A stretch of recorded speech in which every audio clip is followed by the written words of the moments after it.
ان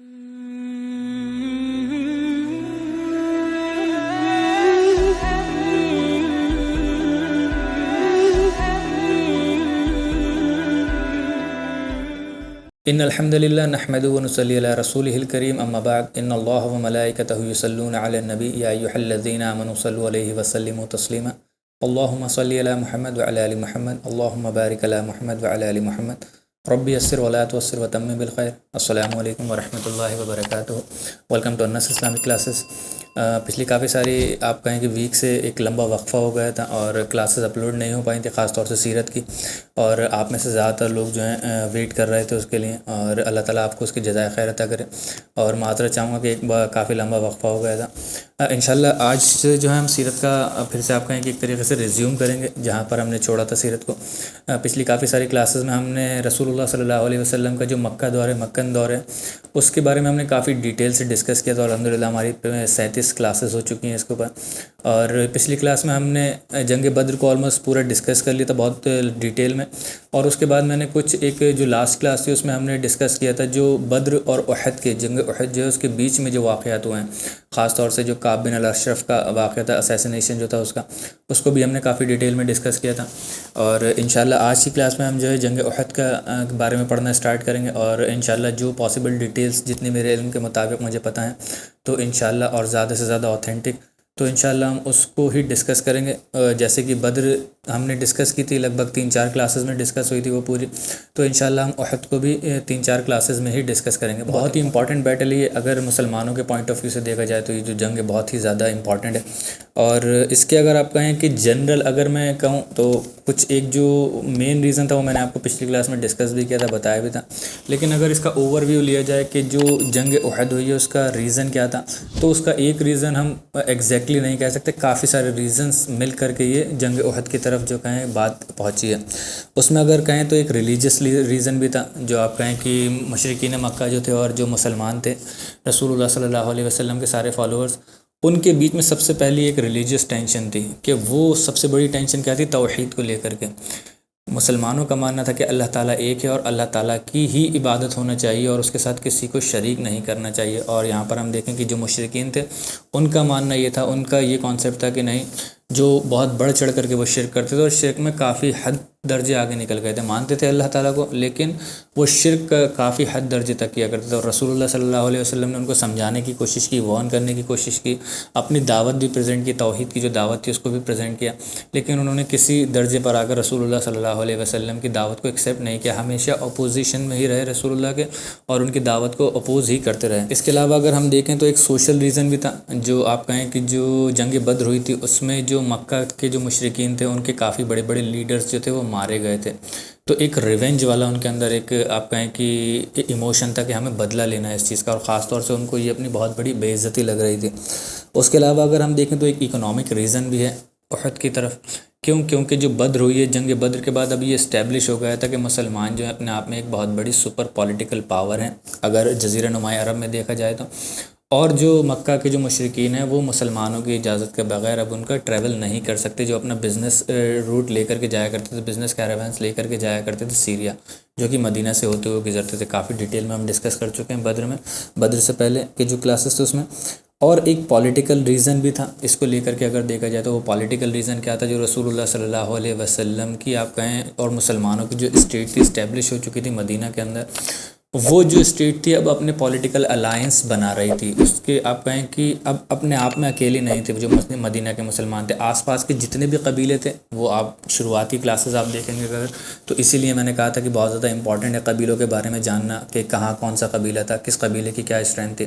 تو وہ آس پاس کے جو مدینہ کے آس پاس کے جو قبائل تھے ان سے رسول اللہ صلی اللہ علیہ وسلم نے الائنس کرنا شروع کر دیا تھا، اور پولیٹیکل الائنس تھا کہ وہ اگر کہیں سے جنگ ہوتی ہے، مدینہ میں اگر کوئی جنگ کرنے آتا ہے تو وہ جو باہر کی پاور ہوگی، جو بیرونی آپ کا ایک طاقت ہوگی، اس کا ساتھ نہیں دیں گے بلکہ مسلمانوں کا ساتھ دیں گے، یا پھر وہ نیوٹرل رہیں گے، ان کا ساتھ نہیں دیں گے، اگر ان کا ساتھ دیا تو مسلمانوں سے ان کی بھی جنگ ہوگی ڈائریکٹ۔ تو یہ ایک بڑا ایک پولیٹیکل ریزن بھی تھا کہ مسلمانوں کی جو اسٹرینتھ تھی وہ بڑھتی جا رہی تھی، ان کے جو پولیٹیکل الائنس تھے وہ بڑھتے ہی جا رہے تھے۔ تو یہ کافی سارے ریزنس تھے جن کو آپ کہیں کہ چھوٹے چھوٹے ریزنس مل کر کے ایک بڑا ریزن بن جاتا ہے، اور جو بڑا ریزن ایک جو مطلب بالکل ایویڈنٹ تھا، جو کہ بالکل ظاہر تھا، وہ ریزن وہی تھا کہ جو ہمیں آپ کہیں کہ ابن اسحاق میں بھی ملتا ہے اور الرحیق المختوم میں بھی ملتا ہے، جس میں آپ کہیں کہ جو بڑے بڑے لیڈرز تھے جن کا قتل ہوا تھا، خاص طور سے ابو جہل تھا، امیہ ابن خلف تھا، اور ان کے جو بیٹے تھے آپ کہیں کہ اکرمہ بن ابی جہل ہے یا صفوان ہے، یہ لوگ جو تھے ابو سفیان کے پاس آئے، کیونکہ ابو سفیان جو تھے وہ قافلہ بچا کر لے کر پہنچ گئے تھے بدر تک، اور جن لوگوں کا پیسہ تھا وہ سب لوگوں تک پہنچا دیا تھا، کیونکہ وہ ٹریڈ ہو چکا تھا، جتنا بھی مال تھا سب لے کر کے پہنچ گئے تھے، جتنے بھی لوگوں کا اس میں انویسٹمنٹ تھا سب کو دے دیا تھا۔ تو جو اکرمہ بن ابی جہل ہے اور خاص طور سے یہ صفوان ابن امیہ، ان لوگوں کو بہت ہی زیادہ، کیونکہ بڑے تھے ان کے سردار، ان کے جو والد تھے وہ بہت بڑے سردار تھے مکہ کے، تو ان کو جب قتل کر دیا گیا، اور خاص طور سے جس طریقے سے قتل کیا گیا کہ غلاموں نے ان کو قتل کیا جن کو وہ اپنے سے نیچا سمجھا کرتے تھے، تو یہ ان کے اندر آپ کہہ لیں کہ ایک ریونج کی بہت ہی زیادہ فیلنگ آ گئی تھی، اور وہ بدلہ لینے کے لیے بالکل مطلب جس کو تاولہ کہتے ہیں اس طریقے سے تھے، اور وہ ابو سفیان کے پاس جاتے بھی ہیں اور ابو سفیان سے کہتے ہیں کہ آپ ہمارے لیڈر بن جاؤ، اور ہمیں جو ہے مسلمانوں سے بدلہ لینا ہوگا، ہم ایسے نہیں بیٹھ سکتے، جتنا خرچہ ہوگا ہم خرچہ کرنے کے لیے تیار ہیں، جو بھی اس میں اب پیسہ لگے گا، ہتھیار خریدنا ہوں گے ہتھیار بھی ہم خریدیں گے سارے، اور جتنے لوگوں کا جو آپ قافلہ لے کر کے آئے ہو، کیونکہ آپ کو پتہ ہے سارے لوگوں کا کس کو کتنا زیادہ فائدہ ہوا، کتنا منافع ہوا ہے، کتنا پیسہ دیا ہے، تو ہم گھر گھر چل کر کے سب سے اپیل کریں گے، ہم اکیلے ایسے نہیں بیٹھیں گے اور ہم مسلمانوں کو چکھا دیں گے، اور وہ تو ہمارے بڑے بڑے لیڈرز تھے جو چلے گئے، آپ کہہ لیں کہ ایجڈ تھے کافی جو لوگ گئے تھے، اب ہم اپنی جو نوجوان نسل ہے، خاص طور سے جیسے اکرمہ بن ابی جہل ہے، اور یہ صفوان بن امیہ ہیں، یا عمرو بن العاص ہیں، اور حضرت خالد بن ولید رضی اللہ تعالیٰ عنہ، یہ لوگ تو کہتے ہیں کہ ہم لوگوں کو تو انہوں نے آزمایا ہی نہیں ہے، اب ہم جائیں گے اور ہم جا کر کے لڑیں گے اور ان کو دکھا دیں گے کہ ہماری طاقت کیا ہے، ہم کتنے طاقتور ہیں۔ تو ابو سفیان جو تھے وہ اب کہہ لیں کہ جو بڑے بڑے لیڈرز ہیں ختم ہو چکے ہیں اب تک، زیادہ تر بڑے بڑے لیڈرز جو تھے ایک دو ہی بچے ہیں، تو اب ابو سفیان کو ہی اپنا انڈسپیوٹڈ لیڈر مان لیتے ہیں وہاں پر مکہ کے جو سارے لوگ تھے، اور وہ کہتے ہیں کہ آپ ہی مینیج کریے ساری چیزوں کو اور آپ ہی لیڈ کریے اس جنگ کو۔ ابو سفیان کیونکہ قافلہ لے کر کے آئے تو ان کو سب لوگوں کے بارے میں پتہ تھا کہ کس کا کتنا منافع ہوا، کس کا کتنا بزنس ہوا، سارا اکاؤنٹ ان کے پاس تھا، تو وہ گھر گھر جاتے ہیں اور سب سے اپیل کرتے ہیں کہ آپ لوگوں کو مدد کرنا ہے ہماری، اور پیسے سے بھی مدد کرنا ہے اور جسمانی طور پر بھی مدد کرنا ہے کہ ہمیں جنگ کے لیے جانا ہے، ہر گھر سے ایک شخص کو تو جانا ہی ہوگا اس جنگ کے لیے جو جنگ احد کی وہ تیاری کرتے ہیں۔ اب اس میں ایک چیز اور کیا کرتے ہیں، وہ اپنے آپ کہیں کہ مکہ کا جو معاشرہ تھا اس سے تو وہ مدد لیتے ہی لیتے ہیں، بلکہ مکہ کے باہر ایک قبیلہ تھا بنو کنانہ کے پاس بھی جاتے ہیں اور وہ کہتے ہیں کہ ہمیں آپ کی مدد کی ضرورت ہے اور ہم جو ہیں آپ کی مدد چاہتے ہیں جنگ کے لیے۔ تو بنو کنانہ نے زیادہ تر رپورٹس میں ہمیں یہی ملتا ہے کہ ہتھیاروں سے ہی زیادہ مدد کی تھی اور پیسے سے مدد کی تھی، لیکن کچھ روایتوں میں یہ بھی آتا ہے کہ کچھ لوگ بھی انہوں نے بھیجے تھے جو کہ جنگ میں شامل ہو سکیں ان کی طرف سے۔ تو بنو کنانہ جو تھا وہ بھی آپ کہیں کہ یونائٹ ہو کر کے آئے تھے، جو مشرکین مکہ تھے ان کے ساتھ مسلمانوں کے ساتھ جنگ کرنے کے لیے۔ اگر ہم نارملی دیکھیں جو مکہ سے مدینہ تک کا احد تک کا جو راستہ ہے، اگر ہم اس کو دیکھیں اس زمانے کے طور پر کہ جو اس زمانے میں مینس آف ٹرانسپورٹ تھے، جو ذرائع تھے ٹریول کرنے کے، اس کے اعتبار سے اگر دیکھا جائے تو نارملی رپورٹس میں آتا ہے کہ 10 سے 12 دن لگتے تھے اس وقت میں جانے میں، کنسیڈر کیا جائے ہر چیز کو تو 10 سے 12 دن لگتے تھے ایک ایزیلی سفر کو طے کرنے میں، وہاں پر مکہ سے مدینہ پہنچنے میں۔ لیکن یہ لوگ اتنے زیادہ اتاولے تھے، اتنے زیادہ ایکسائٹڈ تھے اپنی اینیموسٹی میں کہہ لیں کہ مسلمانوں سے جنگ کرنے کے لیے، کہ یہ لوگ اس راستے کو 6 سے 7 دن کے اندر کور کر لیتے ہیں، 6 سے 7 دن الگ الگ رپورٹس میں آتا ہے، اور اتنی جلدی یہ وہاں پر پہنچ جاتے ہیں۔ اب جو قریش تھے ان کے پاس آپ کہیں کہ 3000 لوگ جمع کرتے ہیں، وہ جو جنگ پر جاتے ہیں 3000 کا قافلہ نکلتا ہے ان کا، اس میں لگ بھگ ان کے پاس الگ الگ روایتوں میں الگ الگ آتے ہیں، لگ بھگ 200 ان کے پاس گھوڑے تھے، اور 700 سے زیادہ لوگ ایسے تھے جو آرمر پہنے ہوئے تھے، جو فل باڈی آرمر ہوتا ہے، جو آپ کہیں کہ سامنے سے ایک پروٹیکٹیو شیلڈ ہوتی ہے جس کو پہن کر کے جو فوجی تھے جنگ لڑا کرتے تھے، تو وہ زرہ اس کو کہتے ہیں، وہ آرمر پہنے ہوئے ہوتے ہیں۔ اور اسی کے علاوہ اس جنگ میں آپ کہتے ہیں کہ ایک الگ سی چیز اس میں دکھتی ہے کہ عمومی طور پر جنگ پر عورتوں کو نہیں لے کر کے جایا جاتا تھا، لیکن اس جنگ پر عورتیں بھی ساتھ میں لے کر کے جاتے ہیں تاکہ ان کا مورال بوسٹ کر سکیں، ان کو آپ کہیں کہ گانے یا ڈف بجا کر کے ان کو انسپائر کر سکیں، ان کا مورال جو ہے بوسٹ کر سکیں۔ تو اس میں لگ بھگ آتا ہے 24 سے 26 عورتیں جو تھیں وہ ان کے ساتھ قافلے میں نکلی تھیں، جو جنگ کے لیے نکلا تھا، مشرکین کی جو آرمی تھی اس میں نکلے تھے، اور دف بجاتے ہوئے گانا گاتے ہوئے لے کر کے چل رہے تھے ان کو۔ اور ابو سفیان جو اس کے انڈسپیوٹڈ لیڈر تھے، کسی کو مطلب اس چیز پہ آبجیکشن نہیں تھا، سب نے خود ہی اپنا لیڈر جو تھا حضرت ابو سفیان کو بنا لیا تھا، اور وہ سب سے آگے آگے چل رہے تھے پوری آرمی کو لیڈ کرتے ہوئے۔ اور جو ان کے 2 فلینک میں 2 حصوں میں ڈیوائیڈڈ تھی جو پوری آرمی تھی، رائٹ سائڈ کا جو فلینک تھا اس کو خالد بن الولید رضی اللہ تعالیٰ عنہ جو ہیں لیڈ کر رہے تھے، ابھی تک مسلمان نہیں ہوں، ابھی تک مشرک ہی ہیں، اور جو دوسرا لیفٹ ہینڈ کا جو فلینک تھا اس کو اکرمہ بن ابی جہل رضی اللہ تعالیٰ عنہ جو ہیں یہ لیڈ کر رہے تھے۔ ابھی یہ دونوں جو ہیں ان دونوں نے اسلام قبول نہیں کیا ہے، آپ سوچئے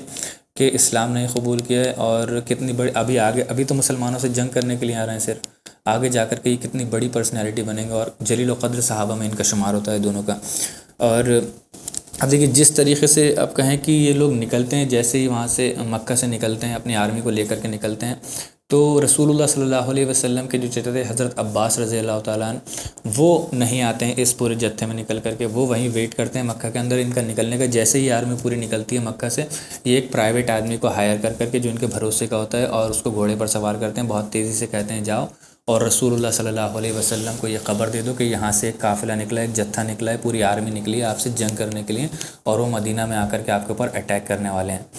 تو اب دیکھیے یہاں پر یہ میں پچھلی بھی کافی کلاسز میں بتا چکا ہوں کہ حضرت عباس رضی اللہ تعالیٰ عنہ کے ایمان قبول کرنے کا واقعہ ہمیں کلیئرلی کسی بھی صحیح سند سے نہیں ملتا ہے۔ کچھ روایتوں میں آتا ہے کہ بدر کے بعد ہی جو انہوں نے، آپ کہیں کہ ان کو پرزنر آف وار بن گئے تھے، تو اس وقت جو پورا واقعہ جو میں نے ڈسکس کیا تھا، اس وقت انہوں نے جو اسلام قبول کیا تھا۔ کچھ روایتوں میں آتا ہے کہ فتح مکہ سے پہلے کیا تھا، الگ الگ روایتوں میں ان کے الگ الگ ہمیں ملتا ہے، لیکن کوئی بھی ایک صحیح سند سے یہ ثابت نہیں ہے کہ کس ایگزیکٹ مومنٹ پر انہوں نے کس وقت میں اسلام قبول کیا تھا۔ لیکن ہاں رسول اللہ صلی اللہ علیہ وسلم سے شروعات کے دور سے ہی، پہلے دن سے ہی، جیسے کہ حضرت حمزہ، حضرت ابو طالب اور یہ جو ان کے چچا تھے حضرت عباس، یہ تینوں ہی آپ کہیں کہ سافٹ ہارٹیڈ تھے رسول اللہ صلی اللہ علیہ وسلم کی طرف۔ اور ان میں سے حضرت حمزہ رضی اللہ تعالیٰ عنہ جو انہوں نے تو سب سے پہلے اسلام قبول کر لیا، اور حضرت ابو طالب جو تھے انہوں نے اسلام قبول خیر نہیں کیا۔ اور اب دیکھیے اس کو جو یہ پرائیویٹ آدمی بھیجا تھا رسول اللہ صلی اللہ علیہ وسلم نے، اس کو 3 دن لگتے ہیں پہنچنے میں، اور وہ جب پہنچتے ہیں تو رسول اللہ صلی اللہ علیہ وسلم قباء میں ہوتے ہیں۔ قباء میں رسول اللہ صلی اللہ علیہ وسلم صحابہ اکرام کے ساتھ ہوتے ہیں، اور رسول اللہ صلی اللہ علیہ وسلم کو وہاں پر جب وہ لیٹر پیش کیا جاتا ہے، وہ جو ایک صحیفے پر لکھ کر رسول اللہ صلی اللہ علیہ وسلم کو بھیجا گیا تھا، تو یہاں پر دیکھیے پھر وہی ایک ایسا چھوٹا سا انسٹنس آتا ہے جہاں پر ہمیں سیرت کی جو چھوٹی چھوٹی مائنیوٹ ڈیٹیلس ہیں نا، وہ ہمارے ذہن میں جب پہنچ جاتی ہیں، تو ہمیں کچھ ایشوز ایسے ہیں جو کہ بہت بڑے ہو جاتے ہیں اگر یہاں پر ہم نے اس کو صحیح سے نہیں سمجھا۔ جو کہ آپ میں کہوں کہ رسول اللہ صلی اللہ علیہ وسلم کو جو امی مانتے ہیں، جو کہا جاتا ہے کہ رسول اللہ صلی اللہ علیہ وسلم پڑھے لکھے نہیں تھے، ہمارے مسلمانوں میں ایک ایسا گروپ، ایک ایسا طبقہ ہے جو کہ رسول اللہ صلی اللہ علیہ وسلم سے بے حد محبت کرتا ہے، بے انتہا محبت کرتا ہے، لیکن اس محبت میں کچھ تھوڑا سا غلو بھی وہ کر جاتے ہیں کہ رسول اللہ صلی اللہ علیہ وسلم کے بارے میں جو آتھینٹک ڈیٹیلس ہیں، ہمیں چیزیں ملتی ہیں، ان کو بھی ایکسیپٹ کرنے کے لیے تیار نہیں، اور رسول اللہ صلی اللہ علیہ وسلم کو کچھ تھوڑا سا سپرفیشل ہیومن بنا کر کے دکھانا چاہتے ہیں۔ تو رسول اللہ صلی اللہ علیہ وسلم کا سیرت کے یہ واقعہ ہے، اور پچھلے بھی واقعات گزرے، اور آگے بھی جا کر کے کچھ ایسے واقعات آئیں گے جہاں سے ہمیں کلیئرلی پتہ چلتا ہے، اور قرآن کی آیتوں سے بھی ہمیں پتہ چلتا ہے کہ رسول اللہ صلی اللہ علیہ وسلم کلیئرلی پڑھے لکھے نہیں تھے، امی تھے۔ اور رسول اللہ صلی اللہ علیہ وسلم کو جب وہ خط دیا جاتا ہے جو حضرت عباس رضی اللہ تعالیٰ نے بھیجا تھا، تو رسول اللہ صلی اللہ علیہ وسلم اس خط کو لے کر ان کے برابر میں ایک صحابہ کھڑے ہوتے ہیں، ابی ابن کعب، جو کہ پڑھے لکھے صحابہ ہوتے ہیں، جن سے پڑھنا لکھنا آتا تھا اس وقت میں۔ اب دیکھیے یہ جو رسول اللہ صلی اللہ علیہ وسلم کا امی ہونا ہے، یعنی کہ پڑھا لکھا نہیں ہونا ہے، یہ رسول اللہ صلی اللہ علیہ وسلم کے لیے نعوذ باللہ کوئی ڈیگریڈنگ چیز نہیں ہے جس سے رسول اللہ صلی اللہ علیہ وسلم کا مرتبہ کم ہو جاتا ہے، بلکہ یہ تو رسول اللہ صلی اللہ علیہ وسلم کے لیے ایک معجزہ ہے کہ رسول اللہ صلی اللہ علیہ وسلم پڑھے لکھے ہوئے بنا بھی اتنا جو قرآن جو ان کے اوپر نازل ہوا ہے، رسول اللہ صلی اللہ علیہ وسلم نے پڑھ کر کے سنایا اور صحابہ اکرام کو سنایا ہے، اور پورا رسول اللہ صلی اللہ علیہ وسلم کو حفظ ہو گیا، تو یہ اپنے آپ میں ایک معجزہ ہے۔ اور اس کے اوپر خیر لمبی ڈیٹیلڈ کلاسز کی جا سکتی ہیں، اور آپ کو مل بھی جائیں گی، اگر آپ یوٹیوب پر سرچ کریں گے تو بہت ساری آپ کو کلاسز مل جائیں گی اس سے ریلیٹڈ ٹاپک سے۔ خیر ہمارا جو ٹاپک ہے وہ آج ہم جنگ احد کو ڈسکس کر رہے ہیں۔ تو جب رسول اللہ صلی اللہ علیہ وسلم کو وہ میسج پڑھ کر کے سنایا جاتا ہے، تو رسول اللہ صلی اللہ علیہ وسلم الرٹ ہو جاتے ہیں، اور رسول اللہ صلی اللہ علیہ وسلم اس لیٹر کو لے لیتے ہیں، اور ابی ابن کعب جو ہیں ان سے کہتے ہیں کہ یہ بات ابھی کسی کے سامنے ڈسکلوز نہیں کرنا ہے، ابھی کسی کو بتانا نہیں ہے، اپنے تک ہی رکھنا ہے یہ صرف بات کو۔ اور رسول اللہ صلی اللہ علیہ وسلم سیدھے جاتے ہیں انصار کے جو لیڈرز تھے اس وقت کے بڑے بڑے، ان کے پاس جاتے ہیں، اور رسول اللہ صلی اللہ علیہ وسلم ان سے ڈسکس کرتے ہیں اس میٹر کو کہ ایسی ایسی میرے پاس خبر آئی ہے، اور جو قریش ہیں وہ وہاں سے نکلے ہیں۔ اب دیکھیے یہاں پر بھی ایک خوبصورتی ہمیں پتہ چلتی ہے سیرت کی اور رسول اللہ صلی اللہ علیہ وسلم کے کیریکٹر کی، جو میں کافی بار پوائنٹ آؤٹ بھی کر چکا ہوں کہ رسول اللہ صلی اللہ علیہ وسلم لیڈر تھے، اور ایسے رسپیکٹڈ لیڈر تھے اور نبی تھے کہ ان کا کوئی بھی حکم وہ دے دیتے تو صحابہ اکرام اس کو فالو ہی کرتے، لیکن رسول اللہ صلی اللہ علیہ وسلم بینگ اے گریٹ لیڈر، وہ وہی کوالٹی اپنے ریپرزینٹ کرتے ہیں، بار بار 12 سیرت میں وہ پریزنٹ کرتے ہیں کہ وہ ڈسکس کرتے ہیں کہ امپورٹنٹ میٹر ہے، وہ صحابہ اکرام سے آ کر کے مسلمان امت سے رسول اللہ صلی اللہ علیہ وسلم آ کر ڈسکس کرتے ہیں، یس ایسا نہیں کہ اپنی ہی رائے کو تھوپ دیتے ہیں۔ تو رسول اللہ صلی اللہ علیہ وسلم آ کر انصار سے ڈسکس کرتے ہیں، انصار کہتے ہیں کہ یہ تو بہت ہی زیادہ سیریس میٹر ہے یا رسول اللہ صلی اللہ علیہ وسلم، اب کیا کیا جائے؟ تو رسول اللہ صلی اللہ علیہ وسلم کچھ اسکاؤٹس کو بھیجتے ہیں دیکھنے کے لیے کہ اس خبر کو کنفرم تو کرو کم سے کم کہ یہ خبر جو ہے صحیح ہے یا غلط ہے۔ وہ اسکاؤٹ جاتے ہیں دیکھنے کے لیے، تو جہاں پر قریش آدھے راستے پہنچ چکے ہوتے ہیں اور کہیں پر کیمپنگ کی ہوتی ہے قریش نے، تو وہ وہاں سے دیکھ لیتے ہیں اور دیکھ کر کے واپس آتے ہیں اور رسول اللہ صلی اللہ علیہ وسلم کو بتاتے ہیں کہ یا رسول اللہ صلی اللہ علیہ وسلم یہ جو خبر ہے صحیح ہے اور یہ خبر جو ہے غلط نہیں ہے۔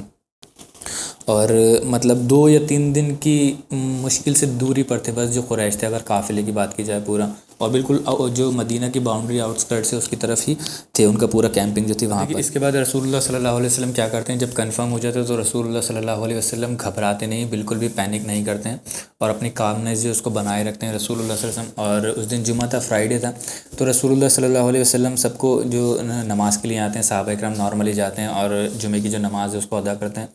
اور ابھی تک کسی کو بتایا نہیں ہے۔ مدینہ کے اندر رسول اللہ صلی اللہ علیہ وسلم نے صرف کچھ انصار کے جو لیڈر تھے ان سے ڈسکس کی تھی اور ان سے کہا تھا کہ ڈسکلوز نہیں کرنا ہے اس بات کو۔ اور پھر جب جمعے کی نماز پڑھ لیتے ہیں، اس دن روایتوں میں یہ بھی آتا ہے کہ اس دن جنازہ بھی تھا کسی کا، تو جنازہ بھی رسول اللہ صلی اللہ علیہ وسلم نے پڑھایا، لیڈ کیا، اور اس کے بعد رسول اللہ صلی اللہ علیہ وسلم جو ہیں ممبر پر چڑھ کر کے جو صحابہ کرام ہیں ان کو اس چیز کے بارے میں اویئر کرتے ہیں، بتاتے ہیں اور ڈسکس کرتے ہیں صحابہ کرام سے اس چیز کو، جتنے بھی موجود ہوتے ہیں رسول اللہ صلی اللہ علیہ وسلم کے ساتھ۔ اور رسول اللہ صلی اللہ علیہ وسلم، اب اس میں ایک چیز یہ آتی ہے جو ابن اسحاق میں اگر ہم دیکھیں تو ابن اسحاق میں ہمیں ایک ڈریم کے بارے میں ملتا ہے رسول اللہ صلی اللہ علیہ وسلم کے، کہ رسول اللہ صلی اللہ علیہ وسلم صحابہ کو جب کنسلٹ کرتے ہوتے ہیں تو ان کو اپنے ایک ڈریم کے بارے میں بتاتے ہیں، خواب کے بارے میں بتاتے ہیں، اور اگر وہ جو خواب ہے وہ ہمیں بالکل صحیح سند سے صحیح بخاری میں ملتا بھی ہے، لیکن اس میں یہ نہیں ملتا کہ وہ اس موقع پر رسول اللہ صلی اللہ علیہ وسلم اس طریقے سے بتاتے ہیں۔ اس کو اگر ہم دیکھیں تو اور جو کتابیں یا اور علماء اکرام جو ہیں جو کرٹیکل ویو رکھتے ہیں، وہ لوگ یہ کہتے ہیں کہ رسول اللہ صلی اللہ علیہ وسلم کو یہ خواب دکھا تو تھا جو بخاری میں ہے، وہ خواب میں ابھی آپ کو بتا دوں گا آگے، لیکن وہ یہ کہتے ہیں کہ رسول اللہ صلی اللہ علیہ وسلم نے اس مومنٹ پر ڈسکس نہیں کیا تھا، ڈسکلوز نہیں کیا تھا، ابھی تک بتایا نہیں تھا اس خواب کے بارے میں صحابہ اکرام کو۔ اور جب وہ جنگ ہو جاتی ہے، جنگ ختم ہو جاتی ہے احد، تو پھر بعد میں رسول اللہ صلی اللہ علیہ وسلم اس کو ڈسکس کرتے ہیں، کیونکہ پہلے رسول اللہ صلی اللہ علیہ وسلم کو وہ خواب سمجھ میں نہیں آیا تھا کہ اس کی تعبیر کیا بنے گی، وہ ایک کرپٹک تھا، ایسا نہیں تھا کہ ڈائریکٹ اس میں سے رسول اللہ صلی اللہ علیہ وسلم کو کوئی چیز پتہ چل رہی ہو، تو اس میں رسول اللہ کی سمجھ میں نہیں آیا تھا کہ کیا ہے اس خواب کے معنی۔ اب وہ بعد میں جب جنگ ہو جاتی ہے تو رسول اللہ صلی اللہ علیہ وسلم کو سمجھ میں آ جاتا ہے کہ وہ خواب کیا تھا، اور لیکن ابن اسحاق میں یہاں پر ڈسکس کیا گیا اس کو کہ رسول اللہ صلی اللہ علیہ وسلم جب بات بتاتے ہیں صحابہ اکرام کو تو ان سے پھر ڈسکس کرتے ہیں اس خواب کے بارے میں، وہ خواب کیا تھا۔ اس میں رسول اللہ صلی اللہ علیہ وسلم کہتے ہیں کہ میں نے ایک خواب دیکھا جو کہ ایک کرپٹک سا خواب ہے، جو کہ مطلب کلیئر نہیں ہے کہ اس میں کیا کہنا، مطلب اس کی تعبیر نہیں پتہ چلتی کلیئرلی۔ اس میں رسول اللہ صلی اللہ علیہ وسلم کہتے ہیں کہ میں نے اس خواب میں دیکھا کہ میں نے اپنی تلوار سے ایک وار کیا، حملہ کیا، مطلب جو آپ کہتے ہیں کہ اسٹرائک کیا اپنی تلوار سے، اور یہ جو تھی ٹوٹ گئی، مطلب کہ اس میں ڈینٹ لگ گیا، رسول اللہ صلی اللہ علیہ وسلم کہتے ہیں۔ اور رسول اللہ صلی اللہ علیہ وسلم کہتے ہیں اس کے بعد کہتے ہیں کہ میں نے پھر سے دیکھا کہ دوبارہ سے میں نے وار کیا، حملہ کیا، تو وہ جو تھی اپنی بالکل جیسی بہترین پوزیشن میں پہلے تھی وہ دوبارہ سے اسی طریقے سے اس میں آ گئی۔ اس کے بعد رسول اللہ صلی اللہ علیہ وسلم کہتے ہیں کہ میں نے اس خواب میں کچھ گائے دیکھیں، کچھ کاؤز دیکھیں، اور اس کے بعد رسول اللہ صلی اللہ علیہ وسلم اس میں بتاتے ہیں کہ میں نے اپنے آپ کو ایک آرمر میں دیکھا، ایک شیلڈ میں دیکھا۔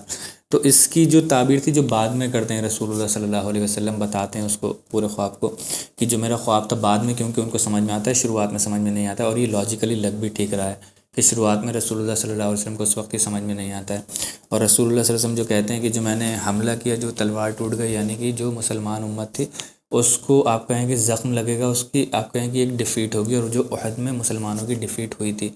یعنی کہ آپ ٹوٹل ڈیفیٹ تو نہیں کہیں گے، ٹوٹل لاس تو نہیں کہیں گے کہ پورے طریقے سے مسلمان اس جنگ کو ہار گئے، لیکن جیتنے کے بعد بہت برا مسلمانوں کے ساتھ نقصان ہوا تھا، تو اس وجہ سے اس کو نیئر لاس کہا جاتا ہے کہ بالکل قریب تھے بالکل جنگ ہارنے کے، برابر سرابر کا معاملہ اس کو اگر کہیں تو اس کے بعد وہ کہتے ہیں کہ جو وہ آپ کہیں کہ جو ٹوٹنا تھا اس کا وہ اس طریقے سے تھا کہ مسلمانوں کو جو ہے آزمائش دیکھنا پڑے گی، اور مسلمان جو ہیں بہت زیادہ نقصان ہوگا ان کو احد میں، اور اس کے بعد جو ہے وہ افلیکٹ ہوگی مسلمان امت جو ہے۔ اور اس کے علاوہ جو دوسری بار رسول اللہ صلی اللہ علیہ وسلم کہتے ہیں کہ جب میں نے اٹھائی اور وہ پھر سے ٹھیک ہو گئی اور میں نے مارا تو بالکل جیسے پہلے کی طرح تھی ویسے ہی ہو گئی۔ تو اس کے بعد جو دوسری جنگ ہوگی، جو بعد میں جنگیں آنے والی ہیں، اس کے بعد جو احزاب ہے آپ کہہ لیں، اور بھی کافی ساری جنگیں ہیں، تو وہ جو تھی جو تلوار جو جڑ گئی پھر سے، تو اس کا مطلب مسلمان امت جو تھی وہ یونائٹ ہو گئی پھر سے ایک طریقے سے، کیونکہ احد میں جو تھی بکھر گئی تھی بہت برے طریقے سے، افراد و تفرید کا پورا کیوس کا ماحول ہو گیا تھا وہاں پر، جو انشاءاللہ آگے آنے کلاسز میں ہم ڈسکس کریں گے اس کو بھی ڈیٹیل سے۔ تو اس کو رسول اللہ صلی اللہ علیہ وسلم کہتے ہیں کہ یونائٹ ہو گئی پھر سے، اور پھر جو بعد میں وکٹری اللہ تعالیٰ نے رسول اللہ صلی اللہ علیہ وسلم کو دی ہے، جو کہ پھر ہمیشہ ویسے ہی رہی کہ مسلمانوں کو فتوحات ہی فتوحات ملتی رہیں۔ صرف یہ جنگ جو تھی اس میں بہت برے طریقے سے مسلمانوں کا افلیکشن جھیلنا پڑا تھا، نقصانات جھیلنا پڑے تھے۔ اور اس کے بعد جو رسول اللہ صلی اللہ علیہ وسلم کہتے ہیں کہ جو کاؤس تھیں، جو گائیں تھیں، اس کے بارے میں اس حدیث میں ہمیں نہیں ملتا ہے کلیئرلی کہ اس کا کیا سگنیفیکنس تھا، اس کا کیا معاملہ تھا۔ اور جو رسول اللہ صلی اللہ علیہ وسلم نے کہا کہ جو آرمر میں انہوں نے دیکھا رسول اللہ صلی اللہ علیہ وسلم نے اپنے آپ کو، تو اسی کا ڈسکرپشن وہ بتاتے ہیں کہ اس سے میں نے یہ تعبیر کی، مطلب یہ تعبیر بنتی ہے کہ رسول اللہ صلی اللہ علیہ وسلم میں مدینہ کے اندر ہی لڑیں، شہر کے اندر ہی جنگ کریں، جو اس وقت سوچا ہوتا ہے رسول اللہ صلی اللہ علیہ وسلم نے کہ مدینہ کے اندر ہی رسول اللہ صلی اللہ علیہ وسلم جنگ کریں، وہیں رہ کر کے جنگ کریں۔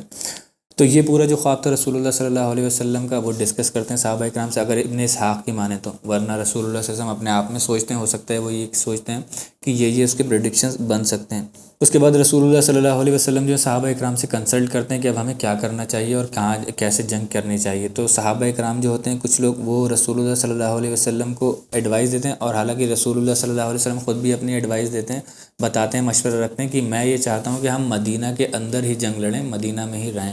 باہر جا کر ہی کہیں میدان میں جنگ نہیں کی جائے۔ تو اس میں سے عبداللہ ابن ابی جو آپ کہیں کہ بڑی حیرت والی چیز ہے کہ رسول اللہ صلی اللہ علیہ وسلم کی اس بات میں اگری کر جاتا ہے، حالانکہ وہ مسلمان نہیں ہے، منافق ہے، لیکن رسول اللہ صلی اللہ علیہ وسلم کی اس بات میں اگری کر جاتا ہے۔ کیا ریزن رہا اس کے پیچھے، کس وجہ سے وہ اگری کرتا ہے، یہ ہمیں کہیں پر بھی نہیں ملتا ہے۔ اور وہ کہتا ہے کہ محمد صلی اللہ علیہ وسلم کی بات بالکل ٹھیک ہے، ہمیں مدینہ میں ہی اپنی جنگ کرنا چاہیے، اور مدینہ میں جب ہم نے جنگ کی ہے، آج تک ہسٹری گواہ ہے، مطلب اتہاس گواہ ہے کہ ہم آج تک کوئی بھی جنگ نہیں آ رہے ہیں، مدینہ نے سکسیزفلی اپنے آپ کو ہمیشہ ڈیفینڈ کیا ہے مدینہ کے اندر سے۔ اور کچھ جو آپ کہیں کہ، اور وہ یہ بھی کچھ آئیڈیا دیتا ہے وہاں پر کہ ہم جو ہیں چھتوں پر عورتوں کو کھڑا کر دیں گے پتھر لے کر کے، کہ جب وہ اندر ان کی پوری فوج آئے گی تو وہ بھی ہماری مدد کریں گے، عورتیں اور بچے، تو ہمیں پورے طریقے سے مدد مل سکتی ہے۔ یہ معاملہ ہوتا ہے۔ اور اب اس میں آپ کہیں کہ جو رسول اللہ صلی اللہ علیہ وسلم مشورہ لیتے ہیں مسلمانوں سے، تو اس آپ کہیں کہ جو پورا جو لوگ تھے وہاں پر موجود مسلمان جو تھے صحابہ کرام، اس میں کچھ آپ کہیں کہ کچھ نوجوان صحابہ بھی ہوتے ہیں، آپ کہیں کہ جن کی رگوں میں خون دوڑتا ہوا ہوتا ہے، جن کی آپ کہیں کہ گرم جوشی ہوتی ہے، بہت زیادہ جوش ہوتا ہے، انتھوزیازم ہوتا ہے، خاص طور سے وہ لڑنے کے لیے چاہتے تھے، بیٹل کرنا چاہتے تھے، اور ہر کسی کو موقع بھی نہیں مل پایا تھا بدر کے اندر۔ تو وہ لوگ مطلب رسول اللہ صلی اللہ علیہ وسلم کی رائے سے اختلاف کرتے ہیں رسپیکٹفلی پوری، اور وہ کہتے ہیں کہ یا رسول اللہ صلی اللہ علیہ وسلم، ہم تو لڑنا چاہتے ہیں اور ہمیں باہر جا کر کھلے میدان میں پوری جنگ کرنا چاہیے، تاکہ ہم اپنی پوری طاقت کے ساتھ اور جوش و خروش کے ساتھ وہاں پر لڑ سکیں ان سے جو مشرکین مکہ ہیں۔ رسول اللہ صلی اللہ علیہ وسلم حالانکہ اس چیز پر اگری نہیں کرتے ہیں، اور وہ پوچھتے ہیں، اور صحابہ اکرام سے بھی اب جو سینئر صحابہ اکرام تھے، جیسے آپ کہیں کہ حضرت ابو بکر رضی اللہ تعالیٰ نے، حضرت عمر رضی اللہ تعالیٰ نے، یہ لوگ اس وقت کچھ نہیں کہتے ہیں۔ ابھی آپ کہیں کہ بہت ہی خوبصورت سا مومنٹ ہے کہ رسول اللہ صلی اللہ علیہ وسلم سے محبت اتنی کرتے ہیں، اتنی رسپیکٹ کرتے ہیں کہ رسول اللہ صلی اللہ علیہ وسلم کے جو آئیڈیا تھا ان کو صحیح لگ رہا تھا، لیکن انہی کی محفل میں اگر کوئی رسول اللہ صلی اللہ علیہ وسلم سے ڈس ایگریمنٹ دکھا رہا ہے تو یہ اس کا بھی حق ہے، اس کو بھی کچھ نہیں کہہ رہے ہیں۔ اور رسول اللہ صلی اللہ علیہ وسلم سے بہت ہی زیادہ پش کرتے ہیں۔ جب وہ جو نوجوان صحابہ تھے تو رسول اللہ صلی اللہ علیہ وسلم کہتے ہیں کہ ٹھیک ہے، اگر یہی سب کی رائے اور کوئی بولتا نہیں ہے، تو وہ کہتے ہیں کہ اگر یہی سب کی رائے تو پھر ہم مدینہ کے باہر جا کر کے لڑیں گے۔ اور رسول اللہ صلی اللہ علیہ وسلم اپنے گھر میں جاتے ہیں، اور گھر میں جاتے ہیں تو زرہ پہن کر ہی باہر آتے ہیں، پھر تیاری کرتے ہیں، اور جتنی دیر میں وہ گھر جاتے ہیں تو جو سینئر صحابہ تھے، وہ جو نوجوان صحابہ تھے، ان سے کہتے ہیں کہ تمہیں ایسا نہیں کرنا چاہیے تھا۔ جب رسول اللہ صلی اللہ علیہ وسلم یہ ایڈوائس دے رہے تھے، کہہ رہے تھے کہ ہمیں مدینہ کے اندر ہی لڑنا ہے، تو تمہیں یہ نہیں کہنا چاہیے تھا، پش نہیں کرنا چاہیے تھا اس چیز کو کہ ہم باہر جا کر ہی لڑیں گے۔ تو حالانکہ وہ بھی اپنی نیک نیتی میں ہوتے ہیں، وہ جو صحابہ اکرام تھے نوجوان، وہ کہتے ہیں کہ ہمیں اس چیز کا مطلب کوئی ایسا آئیڈیا نہیں تھا، ہمیں مطلب آپ اگر کہہ دیتے تو ہم شاید ہو سکتا تھا اس چیز پر ایڈوائس کرتے تو مان لیتے۔ خیر جب رسول اللہ صلی اللہ علیہ وسلم باہر آتے ہیں تو وہ جو سارے صحابہ تھے، جو سینئر صحابہ تھے خاص طور سے، وہ رسول اللہ صلی اللہ علیہ وسلم سے کہتے ہیں کہ یا رسول اللہ صلی اللہ علیہ وسلم، آپ کی ایڈوائس جو ہے ٹھیک ہے، اور آپ کی ہی ایڈوائس کو مانا جائے تو زیادہ بہتر ہے، اور ہمیں یہیں پر مدینہ کے اندر ہی جنگ کری جائے۔ تو رسول اللہ صلی اللہ علیہ وسلم کہتے ہیں کہ ایک بار جو میٹر ڈیسائیڈ ہو گیا، ایک بار ڈیسائیڈ کر لیا تو پھر اس سے پیچھے نہیں ہٹا جاتا ہے، اور یہ نبی کے شایان شان نہیں ہے، خاص طور سے رسول اللہ صلی اللہ علیہ وسلم کے لیے، کہ انہوں نے ایک ڈیسیجن کر لیا، آرمر بھی پہن کر کے باہر آئے ہیں، تیاری پوری کر کر کے آئے ہیں، تو ایک طریقے سے آپ کہیں ڈی مورلائزنگ بھی ہو گئی آرمی کے لیے، کہ جیسے بٹی ہوئی ہے، ڈیوائیڈڈ ہے یہ آرمی جو ہے، اور ان کا لیڈر جو پہلے وہاں جانا چاہ رہے تھے، ان کی آرمی رکنا چاہ رہے تھے، آرمی کے کچھ لوگ تو انہوں نے کہا وہاں چلیے، لیکن ان کو پھر پتہ نہیں کیا ڈر لگا، کیا لگا، پھر وہ یہیں رک گئے۔ تو رسول اللہ صلی اللہ علیہ وسلم کی یہاں پر آپ کہیں کہ کلیئرٹی آف مائنڈ بھی پتہ چلتی ہے بالکل، کہ اگر ایک بات پر ڈیسیجن پر آ گئے، سب کے ساتھ میں ہو گیا، تو پھر اسی پر ڈٹے رہنا، یہ نہیں کہ اس کے اوپر افسوس کرنا یا اس کو پھر بدلنا یا اس کو چینجز بار بار لے کر کے آنا اس کے اندر۔ تو یہ تھوڑا سا ڈیمورلائزنگ ہو جاتا ہے، اگر خاص طور سے اگر آرمی کے پرسپیکٹیو سے دیکھا جائے یا لیڈر کے پرسپیکٹیو سے دیکھا جائے، کہ ایک ایسا لیڈر جس کو کچھ پتہ ہی نہیں ہے کیا کرنا ہے، کچھ نے کہا یوں کر لو تو ایسا کر لیا، کچھ نے کہا ایسا کر لو، تو پھر ویسا کر لیا۔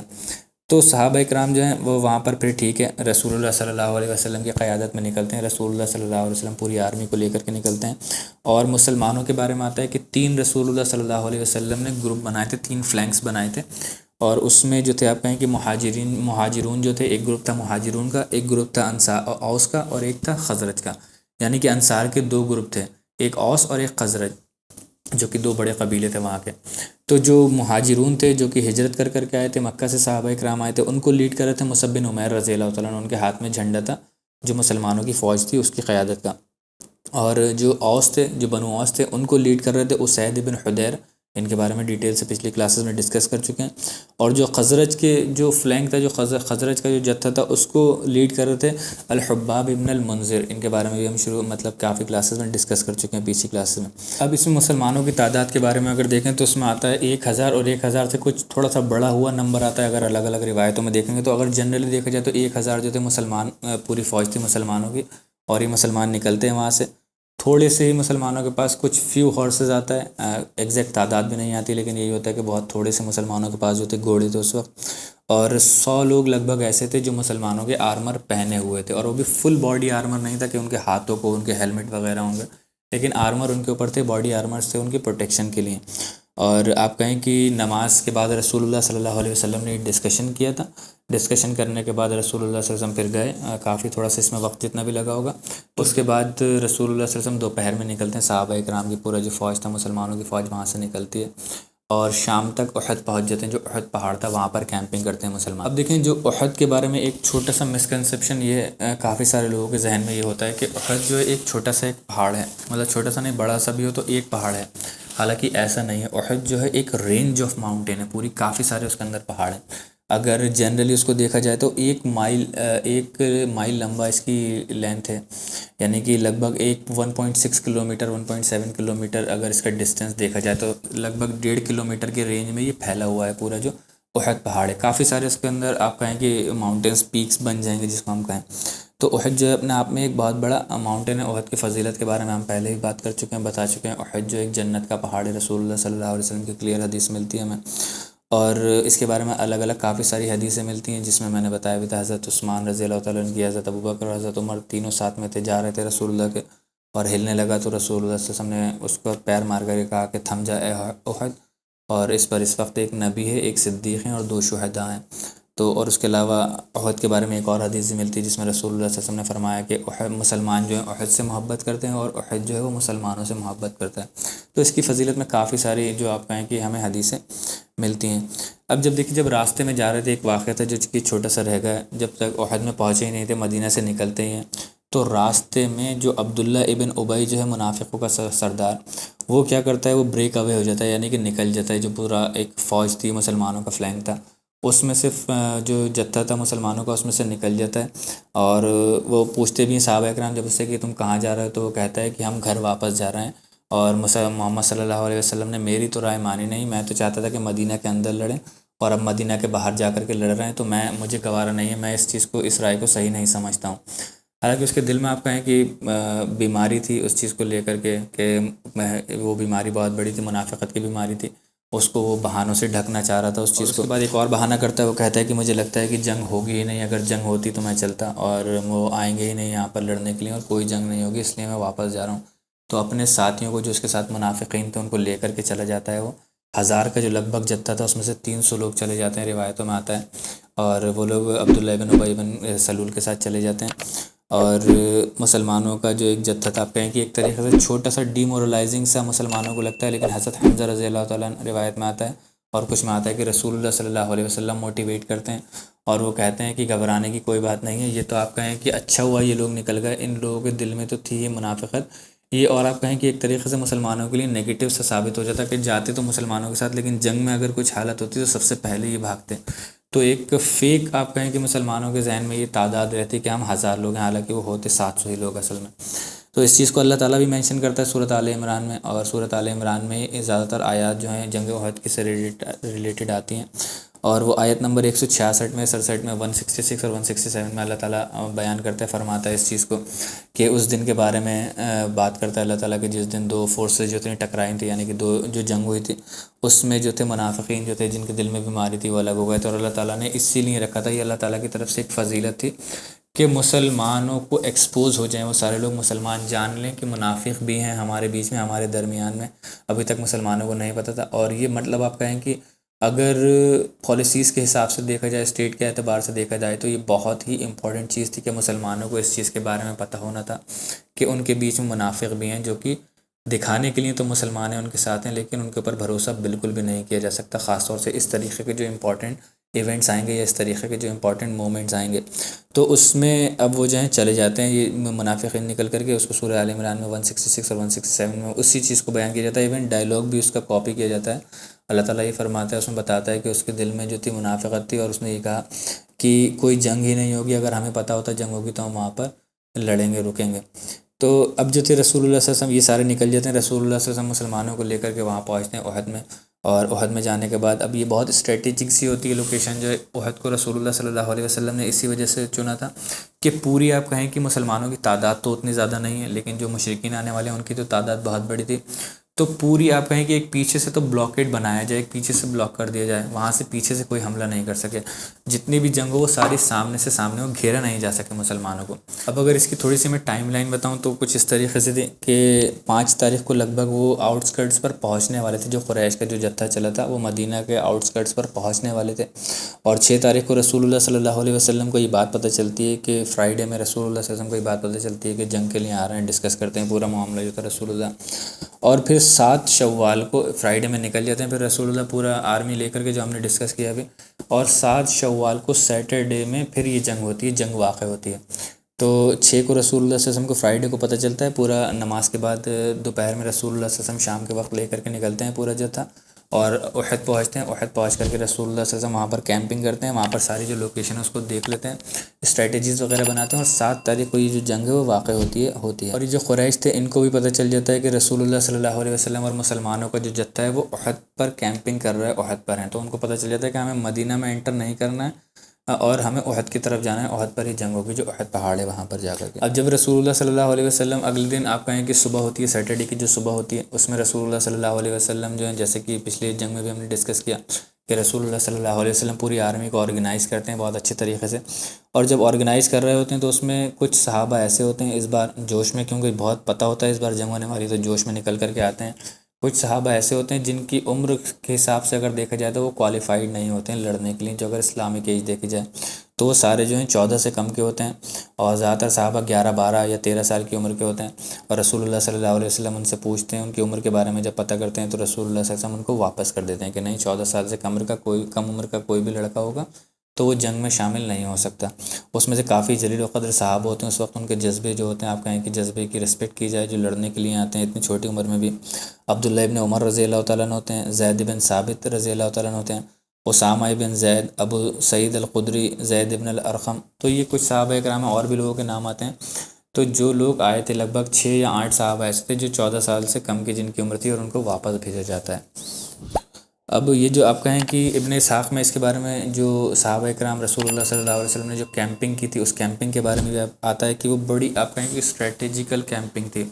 کہ رسول اللہ صلی اللہ علیہ وسلم جہاں پر رکے تھے نا، اگر میں پاسبل ہوا تو میں آپ کو دکھا دوں گا وہ فوٹو،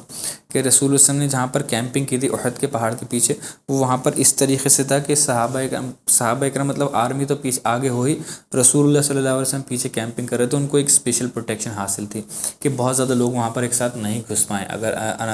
آپ کہیں کہ سچویشن بہت بگڑ بھی جاتی ہے، کیوس بھی ہو جاتا ہے بہت برا، جو کہ ہم دیکھتے ہیں ہوتا بھی ہے، تو رسول اللہ صلی اللہ علیہ وسلم کی پوزیشن جو تھی وہ ان کو ایک ایڈوانٹیج دیتی ہے کہ انہیں پتہ ہوتا ہے کہ بہت سارے لوگ ایک ساتھ نہیں آ سکتے، اور رسول اللہ صلی اللہ علیہ وسلم دیکھ سکتے تھے ان کو، اور پیچھے چڑھائی بھی کر سکتے تھے، اگر جائیں اسکیپ کرنا چاہیں مسلمان جو ہیں، اگر نعوذ باللہ بہت بری سچویشن ہو جائے تو وہاں پر، حالانکہ اسکیپ کرنے کو، بھاگنے کو اسلام میں بہت زیادہ اچھا نہیں سمجھا جاتا ہے جنگ کے اندر، لیکن پھر بھی کوئی انفارچونیٹ سی ایسی سچویشن آ جائے جہاں پر کیوٹک سی سچویشن ہو جائے تو وہاں پر اپنی جان کو بچانا فرض ہے، تو اپنی جان کو بچا سکتے ہیں۔ اب یہ کہیں پیچھے جو تھا آپ کہیں کہ بہت اسٹریٹجیکل لوکیشن تھی، کہ احد پہاڑ تھا پورا، اور وہاں سے آپ کہیں کہ ایک سیکیورٹی تھی،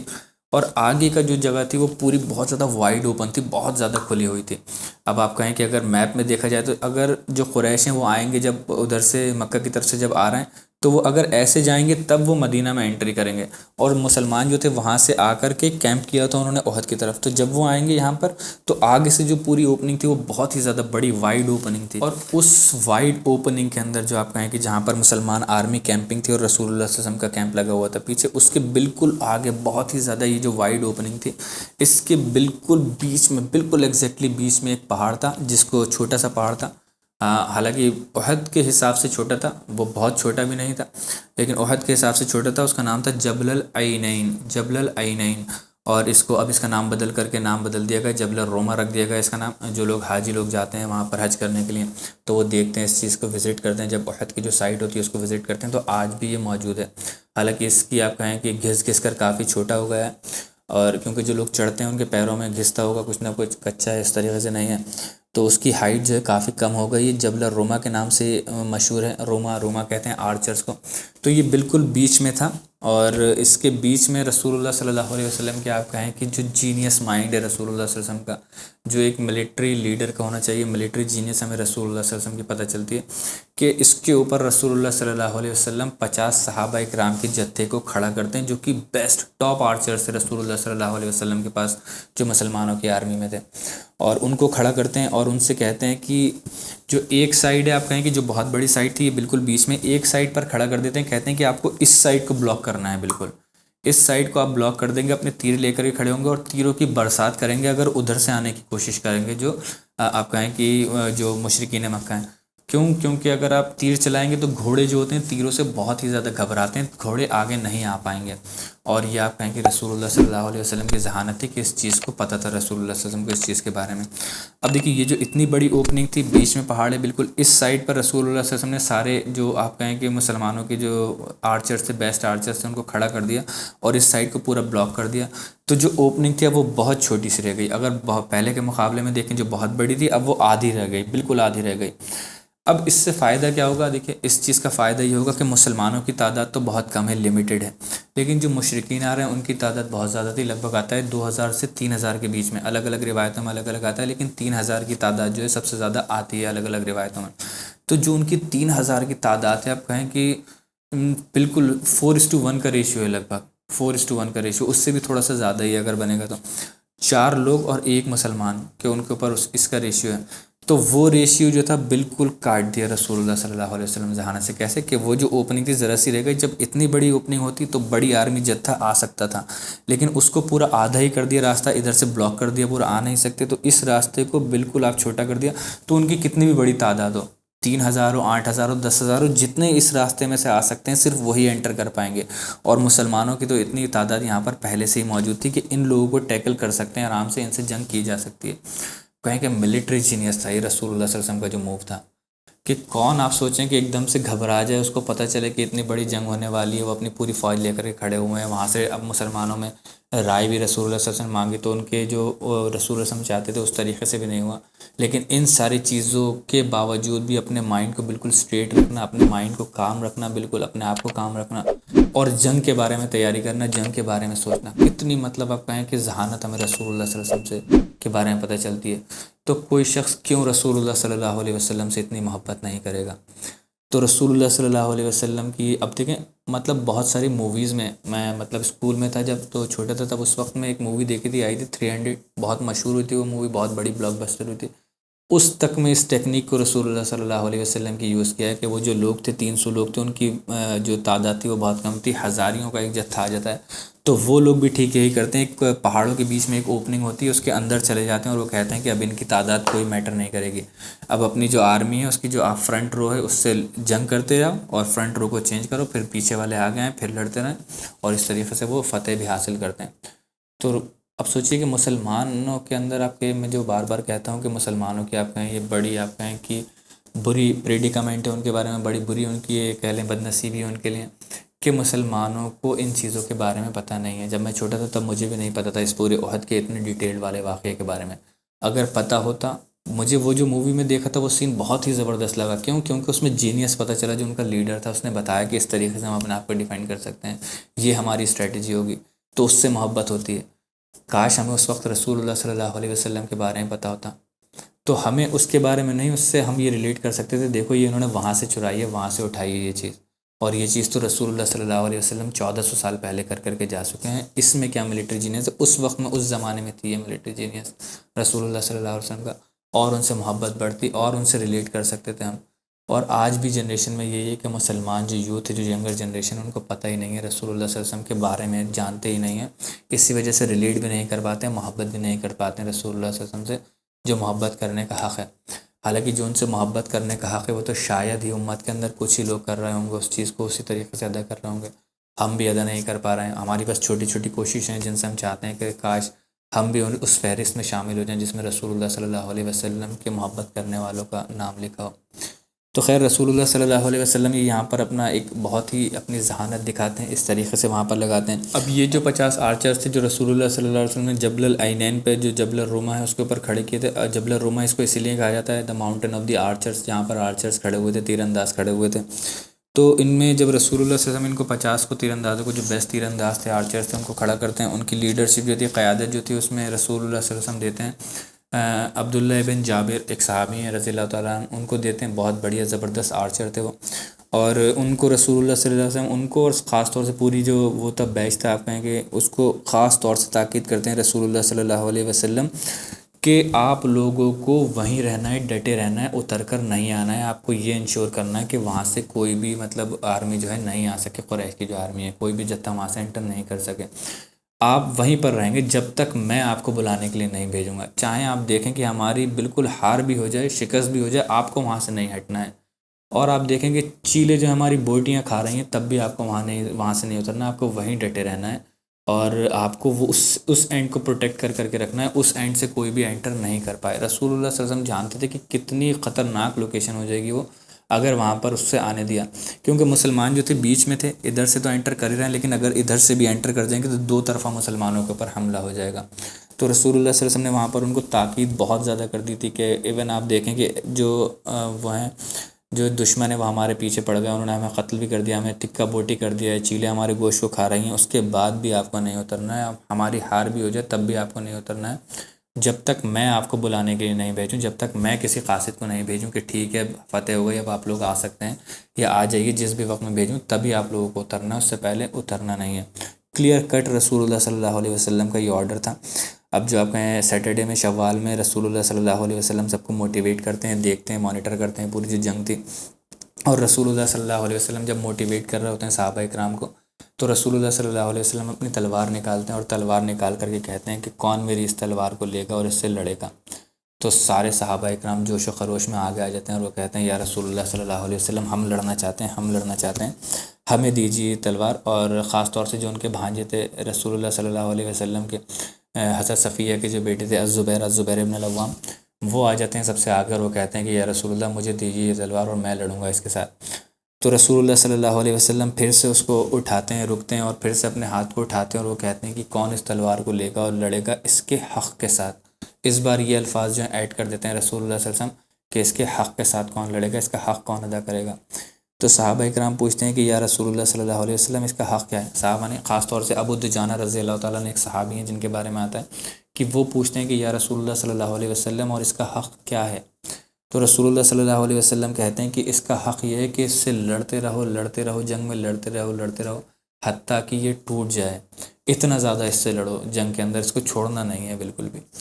تو وہ صحابہ اکرام جو صحابی جو تھے حضرت دجانہ، ابو دجانہ رضی اللہ تعالیٰ عنہ، وہ فوراً رسول اللہ صلی اللہ علیہ وسلم کا ہاتھ پکڑ لیتے ہیں، وہ کہتے ہیں کہ یا رسول اللہ مجھے دیجیے اور میں اس کو اس کے حق کے ساتھ لڑوں گا، اس کا حق جو ہے اس کو ادا کروں گا۔ تو ابو دجانہ رضی اللہ تعالیٰ عنہ جو وہ لیتے ہیں اور رسول اللہ صلی اللہ علیہ وسلم ان کو تلوار دے دیتے ہیں۔ اور ابو دجانہ رضی اللہ تعالیٰ عنہ کے بارے میں یہ آتا ہے کہ وہ اسلام کے آنے سے پہلے بھی وہ بہت ہی زیادہ فیئرسم فائٹر تھے، بہت آپ کہیں جوش و خروش کے ساتھ جنگ میں لڑا کرتے تھے، بہت آگے رہا کرتے تھے اور لوگ ان سے ڈرا کرتے تھے۔ اور ان کے پاس ایک یہ بھی مشہور ہے کہ ان کے پاس ایک لال کلر کا ٹربن تھا، امامہ تھا، جس کو پہن کر کے وہ لڑا کرتے تھے، جو سب سے خطرناک بیٹلز ہوا کرتے تھے، جو بڑی انٹینس بیٹلز ہوا کرتی تھیں، بڑی چھوٹی موٹی کوئی قبیلے کی لڑائی ہوتی تھی تو اس میں نہیں، کوئی بڑی جنگ ہوا کرتی تھی تو اس میں وہ اپنا لال ٹربن پہنا کرتے تھے اس کا نشان مطلب یہی ہوا کرتا تھا کہ یہ اب موت کے اوپر بیعت کر کر کے آئے ہیں کہ اس میں مر بھی جائیں گے تو کچھ نہیں، اور بہت خطرناک طریقے سے اس میں لڑا کرتے تھے وہ۔ اور احد کے بارے میں بھی آتا ہے کہ وہ احد میں جو تھے وہی لال ٹربن جو تھے باندھے ہوئے تھے، کیونکہ ایک بہت ہی انٹینس بیٹل ہونا تھی، تو وہ اس چیز کو باندھ کر کے آئے تھے، اور اس کی سیویئرٹی ہمیں پتہ چلتی ہے کہ کتنی بڑی ہوتی۔ اور جب وہ پہنے ہوتے ہیں نا اپنا امامہ، تو ایک روایت میں یہ بھی آتا ہے کہ وہ بڑے اسٹیگرنگ سویگرنگ انداز میں چلتے ہوتے ہیں، جیسے آپ کہیں کہ اپنا سینہ پھلا کر کے بہت دکھا کر کے ان کو چلتے ہوتے ہیں، تاکہ جو قریش کی آرمی تھی سامنے ان کو ڈی مورلائز ہوں وہ تھوڑے سے، اور ان کو پتہ چلے کہ مسلمان تو بڑے کانفیڈنٹ ہیں، بڑا اپنا سینہ پھلا کر کے چل رہے ہیں وہ یہاں پر، اور تیار ہیں وہ جنگ کے لیے، ڈر نہیں رہے ہیں۔ تو رسول اللہ صلی اللہ علیہ وسلم کہتے ہیں، وہ حدیث بھی ہمیں ملتی ہے جس میں روایت ہے جو رسول اللہ صلی اللہ علیہ وسلم کہتے ہیں کہ اللہ تعالیٰ کو اس طریقے کی جو چال ہے، اکڑ کی جو چال ہے، جو آپ انسان اپنا سینہ پھلا کر کے زمین پر چلتا ہے، کہ وہ اللہ تعالیٰ کو بالکل بھی پسند نہیں ہے، کہ وہ اپنی چال سے کہ زمین کو پھاڑ دیں گے، زمین کو وہ ختم کر دیں گے اپنے پیروں کی دھمک سے، یا پھر اپنے سینے سے آسمان کو پھاڑ دیں گے، تو اللہ تعالیٰ کو یہ بالکل بھی پسند نہیں ہے جو چال ہے۔ لیکن اس وقت جو ابو دجانہ یہ چل رہے ہیں، اور جو سامنے جو دشمن ہیں ان کے اندر ڈر کو بیٹھانے کے لیے آپ کہیں، تو یہ اس وقت اللہ تعالیٰ کو ان کی یہ چال جو ہے بہت پسند آ رہی ہے۔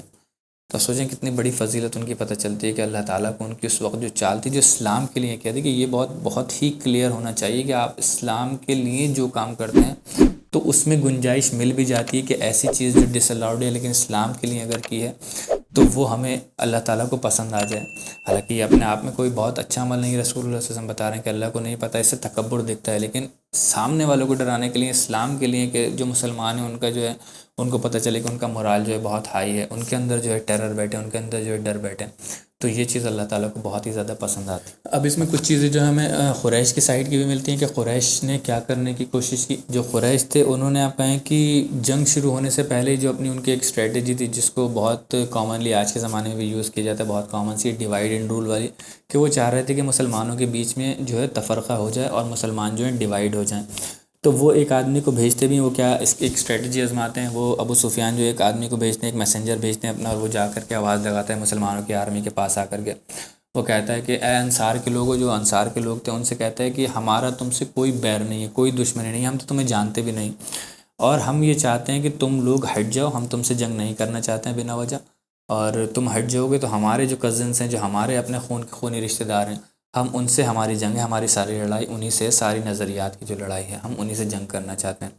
تو ہمارا تم سے کوئی معاملہ نہیں، بیر نہیں، تم ہٹ جاؤ یہاں سے، ہم تمہیں چھوڑ دیں گے، ابھی تم چلے جاؤ یہاں سے۔ تو ایک طریقے سے آپ کہیں کہ ایک گیپ کریٹ کرنا چاہتے ہیں، بیچ میں تفرقہ ڈالنا چاہتے ہیں اس طریقے سے، لیکن وہاں پر جو صحابہ اکرام موجود ہوتے ہیں وہ ان کو بہت برے طریقے سے ڈانٹ کر بھگا دیتے ہیں وہاں سے۔ اب جب چلے جاتے ہیں تو ان میں جب واپس جاتے ہیں، وہ جا کر کے بتاتا ہے ابو سفیان کو، وہ شخص جو تھا وہ کہتا ہے کہ انہوں نے تو مطلب اس بات پہ تیار ہی نہیں ہے، اور انہوں نے مجھے وہاں سے برے الفاظ کہہ کر کے بھگا دیا۔ تو اس پر ایک شخص وہاں پر موجود ہوتے ہیں، ابو عامر ابن السیفی۔ ابو عامر جو تھے ان کا جو کامن نام تھا ابو عامر الراہب کے نام سے مشہور تھے، الراہب کہتے ہیں مونک کو، جو ایک پادری ہوتا ہے۔ تو وہ کہتے ہیں کیونکہ وہ مدینہ کے ہی پہلے رہنے والے تھے، جیسے عبداللہ ابن ابی تھا وہاں کا ایک سینئر لیڈر، اسی طریقے سے آپ کہیں کہ اگر سیکنڈ موسٹ سینئر لیڈر کسی کو کہا جائے تو ابو عامر الراہب ہیں، ان کو کہہ سکتے تھے۔ لیکن جب انہوں نے دیکھا کہ محمد صلی اللہ علیہ وسلم آ گئے یہاں پر، مسلمانوں نے لیڈرشپ ہی ان کو دے دی، انڈسپیوٹڈ لیڈر بن گئے وہاں کے، تو اس کو لگا کہ اب میری تو دال یہاں پر گلنے والی نہیں، تو میں اسلام قبول کرنا پڑے گا، یہاں رہوں گا، تو وہ وہاں سے چھوڑ کر کے چلا جاتا ہے۔ تو وہ جب مکہ والوں کے ساتھ آتا ہے اس جنگ میں، تو وہ ابو سفیان سے کہتا ہے کہ آپ مجھے اجازت دیجیے، مجھے جانے دیجیے، یہ جو لوگ ہیں مدینہ کے انصار جو ہیں مجھ سے بہت محبت کرتے ہیں، مجھے بہت اچھے سے جانتے ہیں، ابو عامر الراہب کے نام سے میں مشہور ہوں، میری بہت رسپیکٹ ہے ان لوگوں کے بیچ میں، تو یہ ہو سکتا ہے کہ میری بات کو مان لیں گے۔ تو ابو سفیان کہتے ہیں کہ ٹھیک ہے، ٹرائی کر لو، اگر تم کر سکتے ہو یہ تو بہت اچھی بات ہے، اگر تم گیپ کریٹ کر سکتے ہو، ان لوگوں کے اندر تفرقہ ڈال سکتے ہو۔ تو ابو عامر الراہب جو ہے وہ آتے ہیں اور آ کر کے بس خطاب ہی کرتے ہیں جو انصار کے لوگ تھے ان سے، اور وہ لوگ کہتے ہیں کہ اے انصار کے لوگوں، تم مجھے جانتے ہو، میں ابو عامر الراہب ہوں۔ بس اتنا ہی کہنا تھا کہ وہ جو وہاں سے آپ کہیں کہ انصار کے جو لوگ تھے ان میں سے لوگ آواز مارتے ہیں کہ جھوٹا کذاب، تو ابو عامر الراہب نہیں ہے بلکہ ابو عامر الفاسق ہے، یعنی کہ بالکل فسق کرنے والا فاسق ہے تو جو شخص ہے، تو راہب واہب نہیں ہے کہیں کا۔ تو وہ جو ہے وہ یہ بات سنتا ہے اور بڑا مطلب اس کو لگتا ہے، اور برے الفاظ اس کو کہے جاتے ہیں، وہ وہاں سے فوراً واپس آ جاتا ہے اور یہ سوچتا ہے کہ ان لوگوں کو ہو کیا گیا، یہ تو میری بڑی رسپیکٹ کیا کرتے تھے۔ اور جب وہ واپس آتا ہے تو ابو سفیان جو ان سے پوچھتے ہیں کہ کیا ہوا، تو وہ کہتا ہے ابو سفیان سے کہ یہ لوگ جو ہیں وہ لوگ نہیں ہیں جو میں جن کے ساتھ رہا کرتا تھا، ان کے اوپر تو محمد نے جادو کر دیا، ان لوگوں نے تو میری بات ہی نہیں سنی اور مجھے فوراً ہی وہاں سے بھگا دیا۔ دیکھیں یہ جو ابو عامر الراہب ہے نا، یہ ابو عامر الراہب کے ابو عامر الفاسق جو ہے، جو مسلمانوں نے نام دیا، بالکل صحیح نام دیا، ابو عامر الفاسق جو ہے، ان کے جو بیٹے تھے وہ مسلمانوں کے کیمپ میں تھے، ایک صحابی ہیں جلیل القدر صحابی ہیں، وہ مسلمانوں کے کیمپ میں تھے، اور جو ان کے بیٹے ہیں وہ ہیں حنظلہ رضی اللہ تعالیٰ عنہ، حضرت حنظلہ رضی اللہ تعالیٰ عنہ، بہت ہی جلیل القدر صحابی ہیں، اور ان کا ایسا واقعہ آتا ہے جنگ احد میں، یہ خاص طور سے واقعہ آتا ہے جو مطلب رونگٹے کھڑے کر دینے والا وہ واقعہ ہے، اور ان کی فضیلت، بہت بڑی فضیلت اس میں ہمیں پتہ چلتی ہے، اور ان کو جو ہے ان کو ایک لقب ہے غسیل الملائکہ ان کو کہا جاتا ہے۔ تو انشاءاللہ غسیل الملائکہ ان کو کیوں کہا جاتا ہے، وہ جو ان کا لقب ہے وہ انشاءاللہ ہم جو یہ آگے ہم جو واقعات ڈسکس کریں گے وہ سارے، جس میں ان کی شہادت بھی ہو جاتی ہے، تو اس کو انشاءاللہ جب ڈسکس کریں گے ڈیٹیل سے تو میں اس میں بتاؤں گا کہ ان کو غسیل الملائکہ کیوں کہا جاتا ہے۔ ہو سکتا ہے آپ میں سے کافی سارے لوگوں نے ان کا نام سن رکھا ہو پہلے سے اور ان کے بارے میں جانتے ہیں، اور غسیل الملائکہ جو ان کو کہا جاتا ہے وہ کیوں کہا جاتا ہے، تو انشاءاللہ وہ اگلی آنے والی کلاسز میں ہم ڈیٹیل سے ڈسکس کر لیں گے۔ آج کی کلاس کے لیے اتنا ہی، اور کافی لمبی کلاس ہو گئی ہے۔ آگے آنے والی کلاس میں انشاءاللہ ہم جو ہے، اب ہم نے جو مطلب کہیں جنگ سے پہلے کے جتنے بھی واقعات تھے اس کو ہم نے ڈسکس کر لیا ہے، کیا حالات و واقعات تو اس وقت وہاں پر اب جو دونوں فوجیں ہیں وہ آمنے سامنے ہیں، بالکل مسلمان احد کی سائڈ ہیں، اور جو مشرکین مکہ ہیں وہ وہاں سے جو آئے، آپ کہیں کہ مکہ سے جو آئے ہیں تو وہ سامنے ہی ہیں ان کے بالکل، تو ان میں اب پوری جنگ ہوگی، اور کیا آپ کہیں کہ بہت ہی کیوٹک سی سچویشن اس میں ہو گئی تھی۔ شروعات میں تو مسلمانوں نے بہت زبردست حملہ کیا تھا، اور ایک طریقے سے کہیں کہ سارے لوگ بھاگنے لگے تھے، جو قریش کے لوگ تھے وہ بھاگ رہے تھے، اتنی بڑی جو فوج تھی ان کی بھاگ گئی تھی، لیکن اس کے بعد بھی ایک ایسی آپ کہیں کہ سچویشن ہو جاتی ہے، ایک ایسی چھوٹی سی آپ کہیں کہ بھول ہو جاتی ہے جس کی وجہ سے مسلمانوں کو بہت ہی بڑا نقصان اٹھانا پڑتا ہے، کافی اس میں صحابہ کرام شہید ہوتے ہیں، اور جلیل القدر صحابہ کرام شہید ہوتے ہیں اس کے اندر، اور رسول اللہ صلی اللہ علیہ وسلم کے ہی بھی بہت تگڑا، بہت ہی زبردست زخم لگتا ہے رسول اللہ صلی اللہ علیہ وسلم کے دندان مبارک، جو رسول اللہ صلی اللہ علیہ وسلم کے دانت تھے وہ بھی اس میں شہید ہو جاتے ہیں، اور کافی سارا خون رسول اللہ صلی اللہ علیہ وسلم کے نکلتا ہے، ایون انکانشیس تک ہو جاتے ہیں رسول اللہ صلی اللہ علیہ وسلم، بے ہوش ہو جاتے ہیں اس کی کمزوری کی وجہ سے۔ تو وہ انشاءاللہ آگے آنے والی کلاسز میں اس کو ڈیٹیل سے ڈسکس کریں گے، جتنے بھی واقعات ہیں انشاءاللہ۔ اللہ تعالیٰ سے دعا ہے جو بھی اس کلاس میں نے کہا آپ لوگوں کو بتایا، اس میں جو بھی کمیاں غلطیاں ہو گئی ہیں بحیثیت انسان، اللہ تعالیٰ ہمارے دلوں سے معاف عطا فرمائے، اللہ تعالیٰ مجھے کہنے سے زیادہ آپ کو سننے سے زیادہ عمل کرنے کی توفیق عطا فرمائے۔ سبحانک اللہم و بحمدک، اشہد ان لا الہ الا انت، استغفرک و اتوب الیک، وما علینا الا البلاغ المبین۔ جزاکم اللہ خیرا و احسن الجزاء۔